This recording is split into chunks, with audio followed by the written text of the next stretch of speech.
Hey, hello. Balik lagi di channel Spoiler Moon dan kita akan lanjutkan lagi kisah hidup Fang Yuan.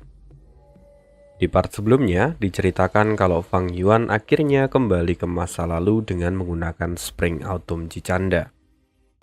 Karena itu, Spring Autumn Jicanda sekarang kembali melemah dan Fang Yuan justru bisa bernafas dengan lega.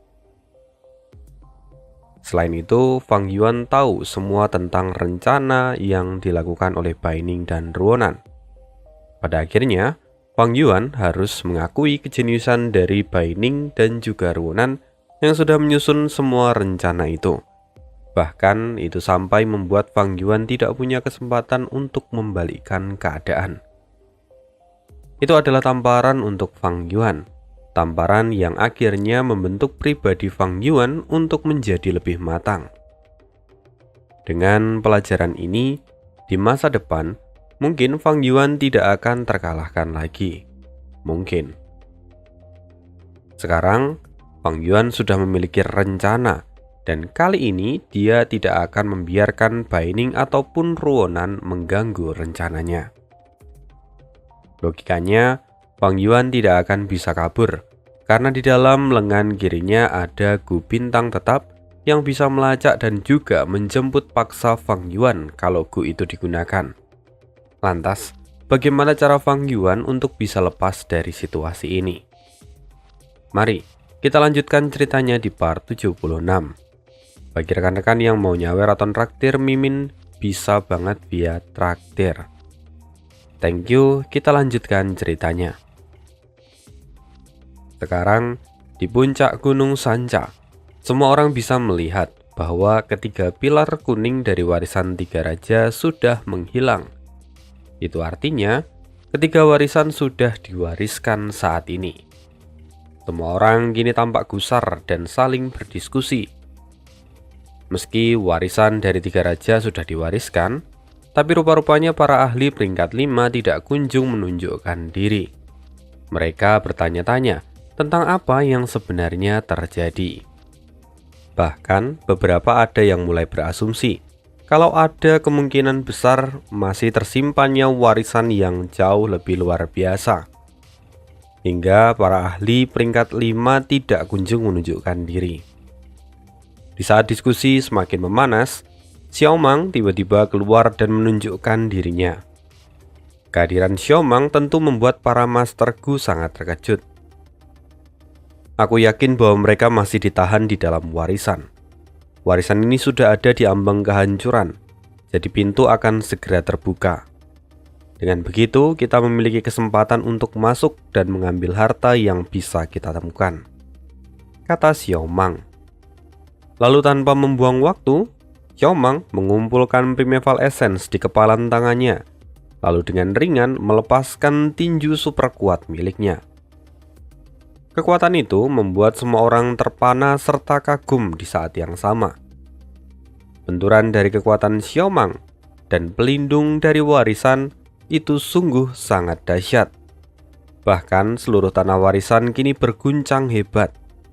Dan retakan mulai bermunculan di beberapa titik saat penghalang mulai retak. Beberapa saat kemudian, penghalang di puncak Gunung Sanca pun akhirnya pecah. Maju, siapa cepat dia dapat! Teriak salah seorang Master Gu yang langsung berlari tunggang langgang masuk ke dalam tanah warisan. Semua orang pun ikut terprovokasi dan mengikutinya.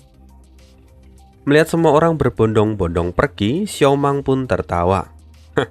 Dasar, sekelompok idiot. Pergilah dan aku akan menuai apa yang kalian tabur. Di sisi lain aula perunggu kini berguncang. Ada roh tanah berbisik. Apa guncangan ini yang kau tunggu?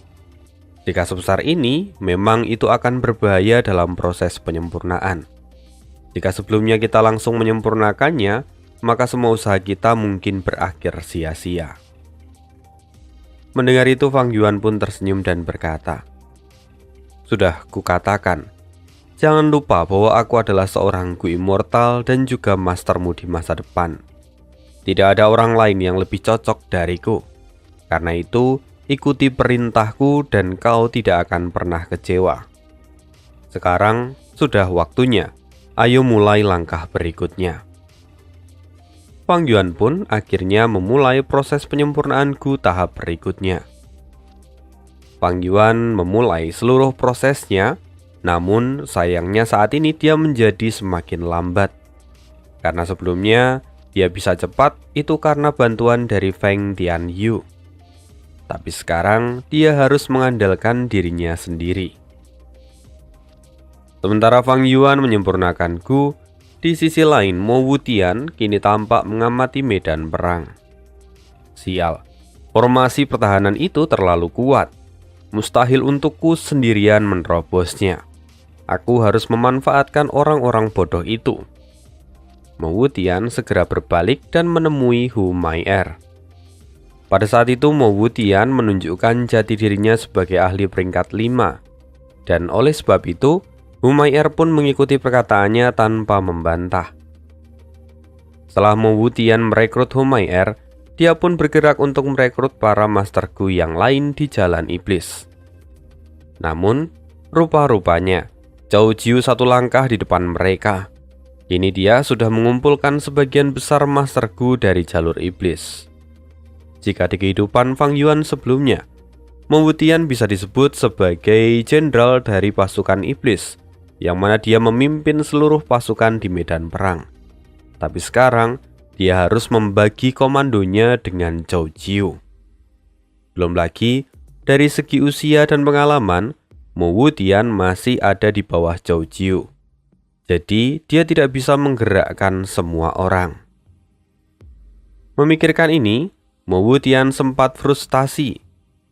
Namun, setelah menjadi tenang, dia mulai berpikir bahwa dia masih bisa mengendalikan situasi dari belakang layar. Sejak saat itu Mo Wutian bergabung dengan Zhou Jiu. Mereka berdua di dalam satu kapal dan memiliki pengaruh yang besar dalam mengkomando para Master Gu di Jalur Iblis. Setelah mengumpulkan semua orang, mereka tidak segera menyerang Aula Perunggu. Lantaran Zhou Jiu sendiri mengatakan bahwa mereka masih membutuhkan lebih banyak orang untuk menjamin kesuksesan penyerangan ini. Selain itu, dia juga ingin menekan angka kematian. Pernyataan ini jelas membuat banyak Master Gu kemudian mengikuti perkataan Zhou Jiu. Sedangkan di sisi lain Mo Wutian tampak kesal. Bajingan, orang tua itu bahkan tidak tahu betapa berharganya waktu saat ini. Tapi selagi dia ada di sini, aku tidak akan bisa menggerakkan semua orang semauku. Dan karena itu, menit demi menit pun berlalu dan beberapa jam tidak terasa sudah terlalui. Para Master Gu kini mulai gusar. Mereka sangat menginginkan warisan dan segala apa yang ada di sana. Banyak orang yang kini mulai mendesak.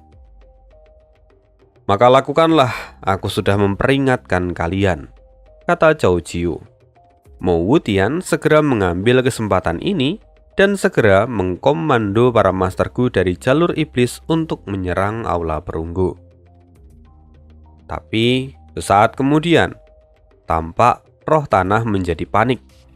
Ini buruk, ada yang menyerang di luar.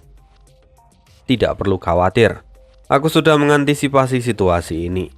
Sekarang, ambil alih kendali pertarungan di luar. Aku akan menstabilkan Gu ini sendiri dan menunggumu kembali, kata Fang Yuan dengan tenang. Tapi itu bukanlah hal yang mudah. Bahkan jika aku adalah roh tanah, aku masih akan kesulitan untuk membagi kesadaranku, jawab roh tanah. Lalu Fang Yuan pun berkata, aku tidak memintamu untuk membagi kesadaranmu. Pergilah dan ambil komando perang. Aku akan menghandle masalah di sini. Percaya saja padaku, jawab Fang Yuan. Mendengar itu, roh tanah sempat merasa ragu karena dia tahu kalau proses ini akan sangat sulit. Tapi karena Fang Yuan yang mengatakannya, dia tidak punya alasan untuk meragukannya. Akhirnya roh tanah pun pergi dan mengendalikan 100.000 anjing untuk menghalang para penyusup. Pertarungan menjadi semakin memanas. Kini Zhou Jiu turun tangan untuk mengambil hati dari para Master Gu di jalan iblis. Dia menyembuhkan mereka yang terluka dan membuat dirinya menjadi semakin terkenal. Meski begitu, pertarungan tidak berlangsung lama. Regu dari Mo Wutian didesak mundur dengan paksa. Zhou Jiu sekali lagi memberi penguatan pada semua orang. Sekarang mari tunggu sebentar. Para Master Gu dari jalur kebenaran akan segera berkumpul. Jika kita menggunakan mereka untuk menyerang bersama, maka kita bisa menerobos pasukan ini. Dokter hantu pembunuh benar. Kita tidak bisa meneruskan ini sendirian. Setidaknya kita harus memanfaatkan orang-orang dari jalur kebenaran itu, kata Master Gu yang lain. Mendengar ini, Mo Wutian semakin kesal, lantaran pengaruhnya menjadi semakin kecil terhadap orang-orang itu. Sekali lagi, Mo Wutian menggertakkan giginya karena dia tampak kesal. Beberapa jam berlalu dan orang-orang dari jalan kebenaran pun akhirnya datang. Kini Xiao Mang langsung memimpin para ahli dari jalur kebenaran untuk menyerang pasukan anjing yang menjaga aula perunggu. Tapi sayang, apa yang mereka alami pun tidak ada bedanya dengan apa yang dialami oleh Mo Wutian dan pasukannya. Pada akhirnya mereka dipaksa mundur oleh para pasukan anjing itu. Beberapa jam berlalu, dan kini Xiao Mang sadar bahwa satu-satunya kesempatan untuk bisa menerobos kawanan anjing ini adalah dengan bekerja sama dengan para Master Gu dari jalan iblis. Tentu pikiran ini juga berkembang di kepala Mo Wutian. Karena itu pada akhirnya mereka mulai bergerak bersama. Meski mereka tidak membuat kesepakatan, mereka tahu apa yang harus dilakukan. Kedua kubu ini bersatu dengan menyerang barikade anjing-anjing itu dari kedua sisi. Bahkan meski kedua jalur ini saling bertentangan satu sama lain, tapi dengan menyerang dari dua sisi secara bersamaan, itu membuat perbedaan yang sangat signifikan. Pasukan anjing pun kini mulai terdesak. Di sisi lain, Fang Yuan masih terus melanjutkan penyempurnaannya. Dan sesaat kemudian, roh tanah kembali berbisik pada telinga Fang Yuan. Gawat! Para Master Gu itu mulai menyerang bersamaan. Kau kehabisan waktu untuk menyempurnakan Gu itu. Tidak perlu khawatir. Semua ada di bawah kendaliku, jawab Fang Yuan sambil tersenyum dan mengeluarkan Gu umur kedua. Di luar, pertempuran terus berlanjut. Genangan darah dan tumpukan mayat ada di mana-mana. Situasi di sana sungguh kacau balau. Bahkan itu bisa menjadi mimpi buruk untuk siapapun yang melihatnya secara langsung.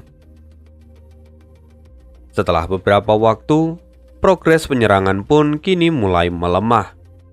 Meski sebelumnya para Master Gu berhasil mendesak pasukan anjing, tapi kini kecepatan mereka mulai melambat. Wajah Mo Wutian terlihat semakin kesal.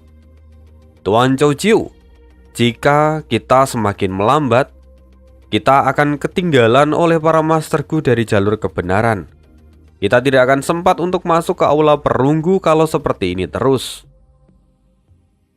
Tapi Zhou Jiu dengan santai berkata, kelompok anjing itu sangatlah besar. Apa kau pikir kau bisa melewatinya dengan mudah? Lebih baik kita sekarang melambat dan membiarkan orang-orang dari jalur kebenaran itu membukakan jalan untuk kita. Kita akan menyimpan tenaga dan merebut keuntungan mereka di saat-saat terakhir. Meski terdengar sebagai sebuah ide licik, karena itu untuk memanfaatkan para ahli dari jalan kebenaran, namun sebenarnya itu semua hanya bagian dari perintah Fang Yuan pada Zhou Jiu, supaya dia kemudian bisa mengulur waktu selama mungkin. Karena sikap Zhou Jiu yang tampak dewasa dan memikirkan keuntungan serta kerugian, tentu para Master Gu dari jalan iblis kini tidak ragu lagi untuk mengikutinya. Apa-apaan itu? Ini tidak masuk akal. Jika kita terus melambat seperti ini, bukannya mengambil keuntungan, Kita hanya akan kehilangan segalanya setelah mereka memasuki aula perunggu, protes Mo Wutian. Anak muda memang memiliki banyak tenaga. Jika kita terus mendesak maju, maka kita akan kehilangan banyak orang di sisi kita. Pada akhirnya, itu hanya akan membahayakan diri kita sendiri di masa depan, kata Zhou Jiu dengan acuh tak acuh. Berdebah, kau orang tua bodoh. Kau bahkan tidak bisa melihat kondisi yang terjadi sekarang. Mo Wutian sudah tidak bisa lagi menahan amarahnya. Setelah itu, dia memimpin para Master Gu jalur iblis yang mau mendengarkannya dan bergegas maju menuju aula perunggu. Melihat itu, Zhou Jiu tidak mencoba untuk menghentikannya. Dia tampak menghela nafas dan berkata, "Dasar anak muda yang gegabah.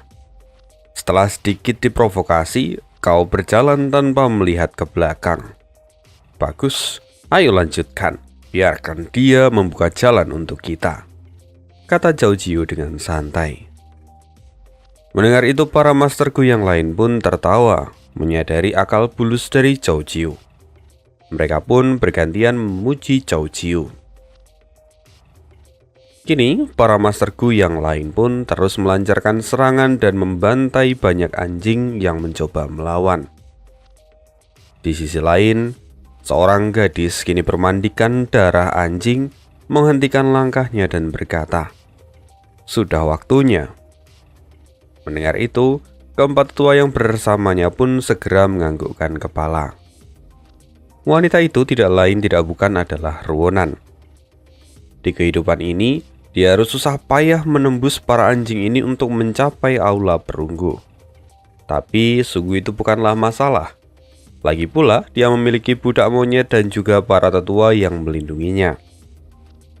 Setelah itu, Ruonan menoleh. "Tetua Xie Basi, tempat ini sudah tidak terlalu jauh dengan aula perunggu, maka sisanya aku serahkan padamu."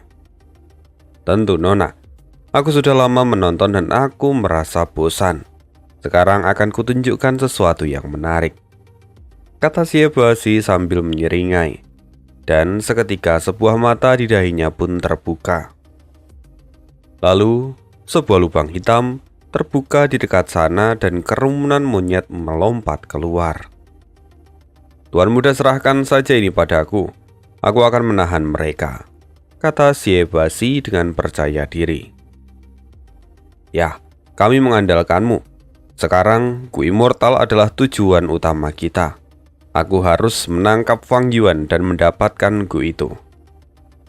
"Ayo mulai," kata Ruonan yang kemudian bergegas maju ke depan dan diikuti oleh keempat tetua dari klan Xie.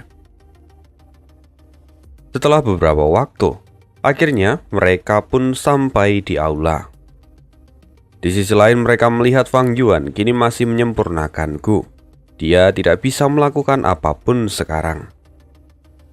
Melihat permusuhan yang datang dari Ruonan, roh tanah sudah siap untuk menyerang. "Bagui, tahan dirimu. Kau tidak perlu menyerang mereka. Itu hanya akan menghabiskan esensi abadi jika kau melakukannya. Selain itu, kau masih harus mengendalikan para anjing, jadi tetaplah fokus.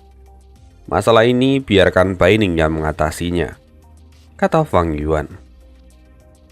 Mendengar itu, Baining pun menjadi semakin kesal. Dia tidak punya alasan untuk tidak menyerang Ruonan. Apalagi saat ini dia masih berakting kalau dia terikat dengan Gu Sumpah Racun.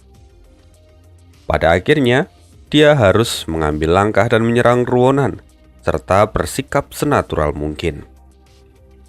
Sayangnya, keempat tetua dari klan Xie ikut turun tangan dan memojokkan Baining. Pertarungan berlangsung lama. Baining menggertakkan gigi. "Bang Zeng, apa masih lama? Bertahanlah sedikit lagi, aku masih butuh beberapa waktu." "Bodoh, aku tidak bisa menahannya lebih lama. Jika aku mati, maka kau juga akan mati," teriak Baining yang terlihat semakin kesal.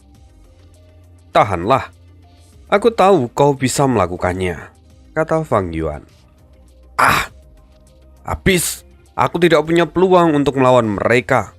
Satu-satunya jalan adalah meledakkan diriku lagi, teriak Baining dengan wajah panik. Apa?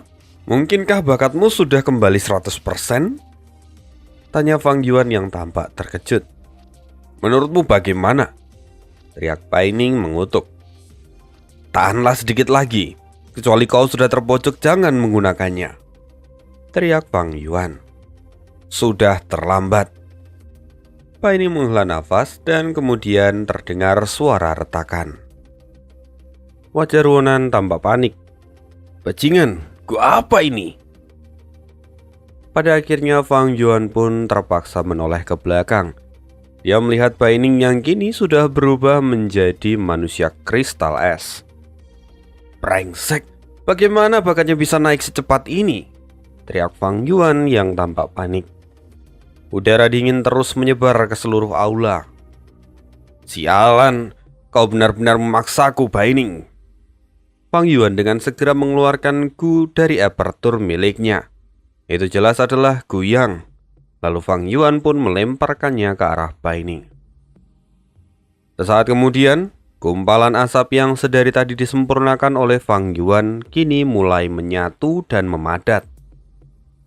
Asap itu kini berubah menjadi sebuah gu yang mendarat di tangan kiri Fang Yuan. Itu adalah gu apertur palsu. Gu ini bisa bertahan kurang lebih 40 tahun. Lebih dari itu maka gu apertur palsu akan mati. Melihat itu Fang Yuan pun menyeringai. Baining yang menyembunyikan rasa bahagianya saat hampir mendapatkan gu yang seketika sirna.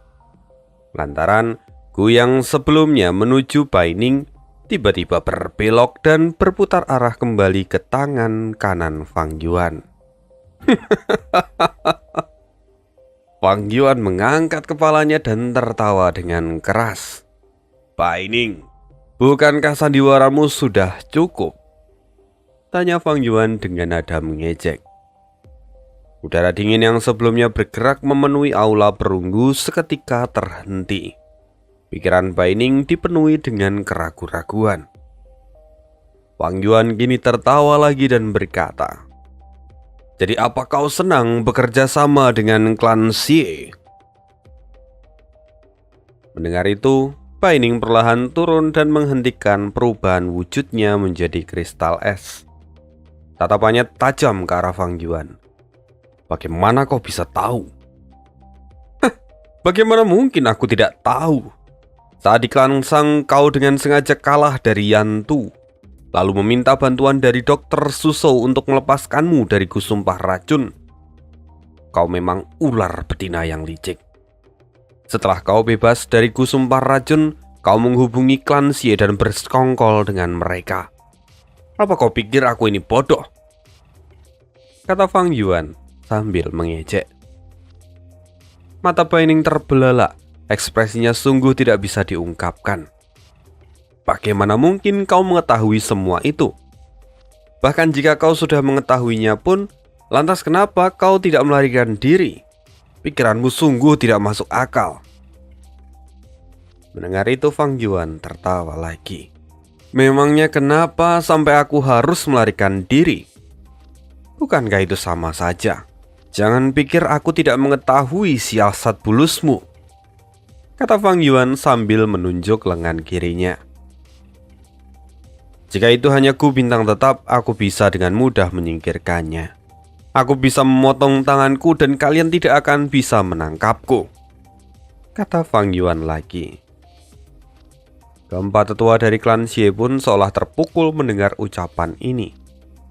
Karena memang kalau Fang Yuan memotong lengannya, itu bisa menjadi sebuah masalah. Karena saat mereka mengaktifkan gu bintang tetap, yang terpanggil hanyalah lengan kiri yang sudah terpotong. Itu sungguh-sungguh percuma. Kini wajah mereka semua menjadi suram, kecuali Ruonan.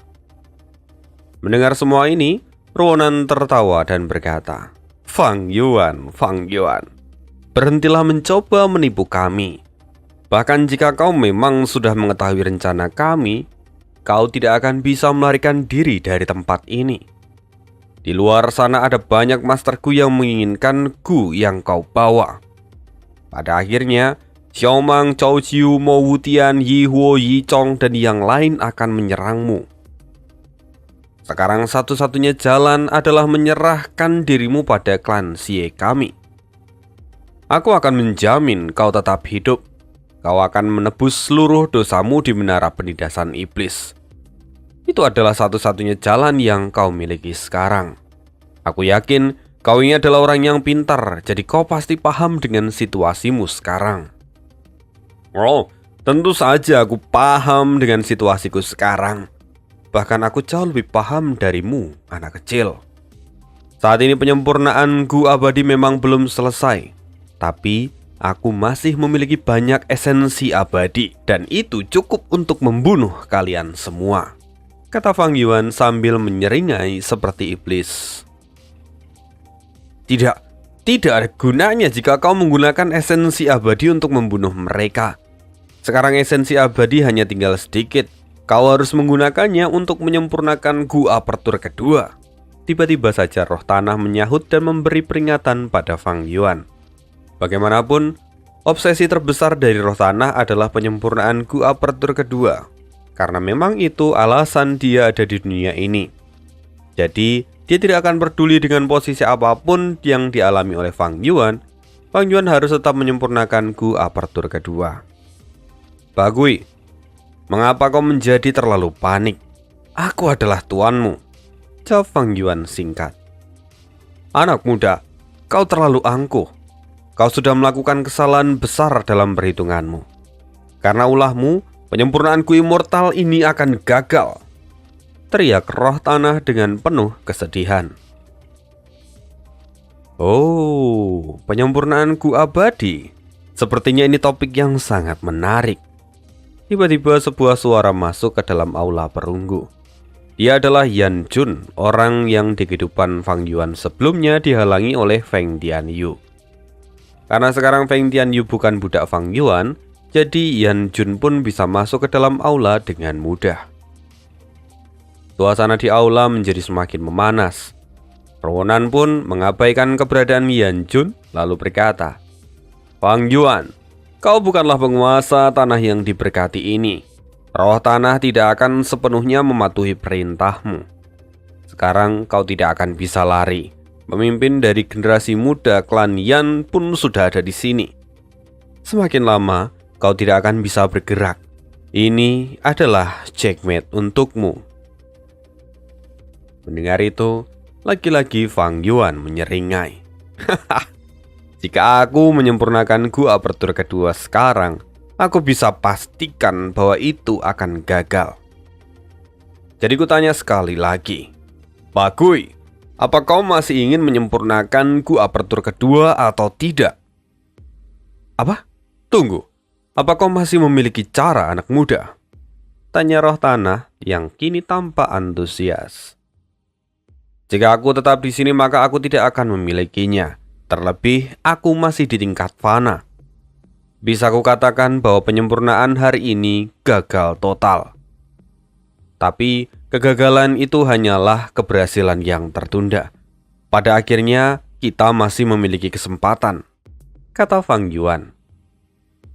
Jelaskan lagi maksud dari kata-katamu, desak roh tanah. Aku akan menyempurnakan Gu Aperture kedua. Lagi pula akulah pemilik resepnya. Di masa depan aku akan melakukannya, tapi tidak hari ini. Karena itu, kau harus membantuku. Aku adalah kunci dari keinginanmu. Hanya aku yang bisa memenuhi keinginanmu. Karena itu, kau harus melindungiku, kata Fang Yuan dengan tegas. Apa yang kau katakan? Jelas aku akan melindungimu. Kau adalah satu-satunya orang yang memiliki kualifikasi itu. Bahkan, jika aku tidak bisa melihatnya pun, selama Gu itu dapat disempurnakan, aku sudah merasa puas, jawab roh tanah. Bagus, kalau begitu berikan aku seluruh esensi abadi dan aku akan keluar dari tempat ini, jawab Fang Yuan.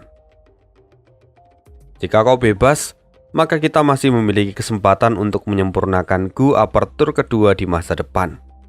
Tapi aku masih belum mengerti Bagaimana caraku agar bisa melindungimu dari semua masterku yang ada di luar?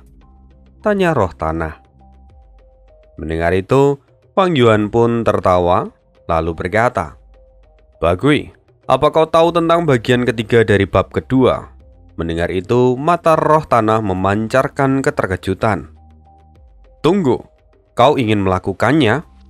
Itu tidak akan berhasil. Ada beberapa kondisi yang harus kau miliki. Salah satunya cahaya kemuliaan dari masa lalu.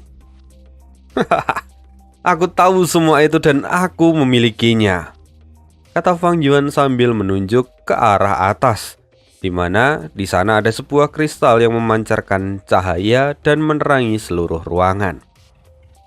Roh tanah pun terkejut. Bagaimanapun Fang Yuan memang adalah orang yang tidak bisa ditebak.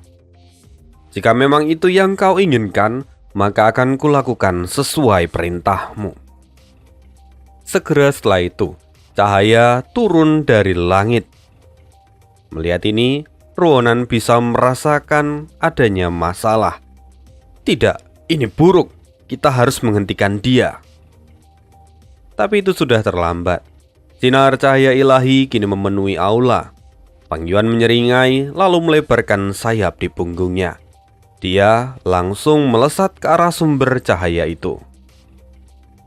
Di saat terbang, Fang Yuan juga mengeluarkan logam cair peringkat 5 untuk menyelubungi tubuhnya seperti kepompong.